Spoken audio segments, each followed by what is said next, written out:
നമസ്കാരം. എല്ലാവർക്കും പുതിയൊരു മാർക്കറ്റ് അനാലിസിസ് വീഡിയോയിലേക്ക് സ്വാഗതം. കേന്ദ്ര ധനമന്ത്രി നിർമ്മല സീതാരാമൻ 2026 യൂണിയൻ ബജറ്റ് അവതരിപ്പിച്ചിരിക്കുകയാണ്. വിപണിയെ അടിമുടി മാറ്റിമറിക്കാൻ ശേഷിയുള്ള ട്രേഡർമാരെയും നിക്ഷേപകരെയും ഒരേപോലെ ബാധിക്കുന്ന സുപ്രധാന പ്രഖ്യാപനങ്ങളാണ് ഇത്തവണ വന്നിരിക്കുന്നത്. മാർക്കറ്റിൽ വരാനിരിക്കുന്ന വലിയ ചലനങ്ങളെക്കുറിച്ച് അറിയേണ്ടതെല്ലാം ഈ വീഡിയോയിൽ നമ്മൾ വിശദമായി പരിശോധിക്കുന്നു. വിഷയത്തിലേക്ക് കടക്കുന്നതിന് മുൻപ് ഒരു ചെറിയ കാര്യം. ബജറ്റിലെ ഈ പ്രഖ്യാപനങ്ങൾ വിപണിയെ എങ്ങനെ ബാധിക്കുമെന്നറിയാൻ നിങ്ങൾക്ക് ആകാംക്ഷയുണ്ടല്ലോ. പ്രത്യേകിച്ചും F&O ട്രേഡിംഗിലെ മാറ്റങ്ങൾ നിങ്ങളെ ബാധിക്കുമോ? നിങ്ങളുടെ അഭിപ്രായങ്ങൾ താഴെ കമന്റ് ചെയ്യുക. വീഡിയോ ഉപകാരപ്രദമായി തോന്നിയാൽ ലൈക്ക് ചെയ്യാൻ മറക്കരുത്. നമുക്ക് പ്രധാനപ്പെട്ട കാര്യങ്ങളിലേക്ക് കടക്കാം.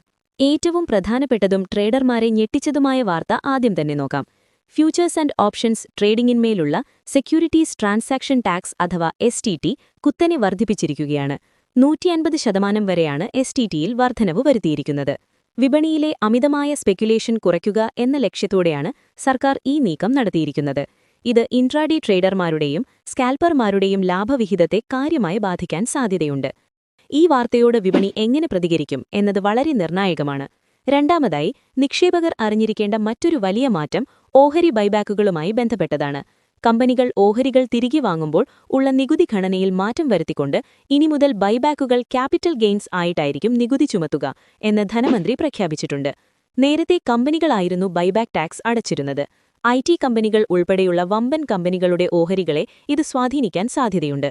മൂന്നാമത്തെ കാര്യം വിപണിക്ക് പോസിറ്റീവായ ഒരു വാർത്തയാണ്. പ്രവാസി ഇന്ത്യക്കാർ അഥവാ NRIകളുടെ നിക്ഷേപ പരിധി വർദ്ധിപ്പിച്ചിരിക്കുന്നു. ഇന്ത്യൻ ഓഹരി വിപണിയിൽ NRIകൾക്ക് നിക്ഷേപിക്കാവുന്ന പരിധി 5% നിന്നും 10% ഇരട്ടിയാക്കി. വിദേശത്തു നിന്നുള്ള പണമൊഴുക്ക് വർദ്ധിക്കാനും വിപണിക്ക് കൂടുതൽ കരുത്തു പകരാനും ഈ തീരുമാനം സഹായിക്കും. കൂടുതൽ വിദേശ നിക്ഷേപം വിപണിയിലേക്കെത്തുന്നത് ദീർഘകാലാടിസ്ഥാനത്തിൽ ഗുണകരമാണ്. നാലാമതായി, ഫാർമ സെക്ടറിൽ നിന്നുള്ള നല്ല വാർത്തയാണ്. ബയോഫാർമ ശക്തി എന്ന പുതിയ പദ്ധതി ബജറ്റിൽ പ്രഖ്യാപിച്ചിട്ടുണ്ട്. ബയോഫാർമസ്യൂട്ടിക്കൽ ഗവേഷണത്തിനും വികസനത്തിനും ഊന്നൽ നൽകുന്നതാണ് ഈ പദ്ധതി. ഈ പ്രഖ്യാപനത്തെ തുടർന്ന് ഫാർമ ഓഹരികൾ ഇതിനകം തന്നെ വിപണിയിൽ ഉണർവ് പ്രകടിപ്പിച്ചു തുടങ്ങിയിട്ടുണ്ട്.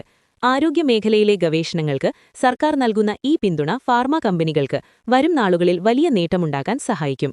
ഇതുകൂടാതെ ശ്രദ്ധിക്കേണ്ട മറ്റു ചില പ്രഖ്യാപനങ്ങൾ കൂടി ബജറ്റിലുണ്ട്. കയറ്റുമതിയും നിർമ്മാണവും പ്രോത്സാഹിപ്പിക്കുന്നതിനായി കസ്റ്റംസ് ഡ്യൂട്ടിയിൽ ഇളവുകൾ പ്രഖ്യാപിച്ചിട്ടുണ്ട്. ഇത് മാനുഫാക്ചറിംഗ് സെക്ടറിന് ഉണർവ് നൽകും. കൂടാതെ ആദായ നികുതി റിട്ടേൺ അഥവാ ITR സമർപ്പിക്കുന്നതിനുള്ള സമയപരിധി നീട്ടിയതും NRIകൾ പ്രോപ്പർട്ടി വിൽക്കുമ്പോഴുള്ള TDS നടപടികൾ ലഘൂകരിച്ചതും സ്വാഗതാർഹമായ മാറ്റങ്ങളാണ്. സ്ത്രീകളുടെ നേതൃത്വത്തിലുള്ള സംരംഭങ്ങളെ പ്രോത്സാഹിപ്പിക്കുന്നതിനായി ഷീ മാർട്സ് എന്ന പുതിയ പദ്ധതിയും ധനമന്ത്രി നിർദ്ദേശിച്ചിട്ടുണ്ട്. ചുരുക്കത്തിൽ STT വർധനവ് ട്രേഡർമാർക്ക് തിരിച്ചടിയാകാൻ സാധ്യതയുണ്ടെങ്കിലും NRI നിക്ഷേപ പരിധി ഉയർത്തിയതും ഫാർമ മാനുഫാക്ചറിംഗ് മേഖലകൾക്കുള്ള പിന്തുണ വിപണിക്ക് പ്രതീക്ഷ നൽകുന്നു. ബജറ്റ് പ്രഖ്യാപനങ്ങളോടുള്ള വിപണിയുടെ പ്രതികരണമറിയാൻ വരും ദിവസങ്ങൾ നിർണായകമാണ്. ചാഞ്ചാല്യമുണ്ടാകാൻ സാധ്യതയുള്ളതിനാൽ ട്രേഡ് ചെയ്യുമ്പോൾ ജാഗ്രത പാലിക്കുക. നന്ദി.